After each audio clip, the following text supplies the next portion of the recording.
Panowie, ten punkt z Holandią może być gówno warty, jeżeli nie obalimy dzisiaj Finlandii. Ja chętnie pomogę. Dzięki prezesie, ale spróbujemy być samodzielni. Kurde, z Holandią było tyle roboty, ale jaja. Słyszał trener? Co to za ploteczki masz, Robercik? Niemcy ostatnio przegrali ze starymi Słowakami. Oni już chyba nie tacy starzy. Nie ma już słabych drużyn w Europie. A co Cash robi w tamtym rogu?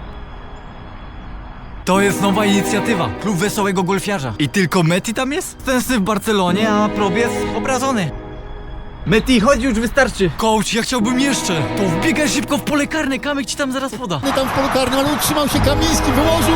Mati Cash, to zrób to! Tak! Tak. Co jest, kurde? On ma więcej bramek w eliminacjach ode mnie. Ależ Cash! I dołeczek zdobyty. Zielu, zagraj na wolne pole. Dobra, ale dasz mi potem ponosić opaskę. Do Roberta Lewandowskiego na pole karne. Robert Lewandowski będzie 2! Brawo! No ci chłopcy coś nie, coś potrafią.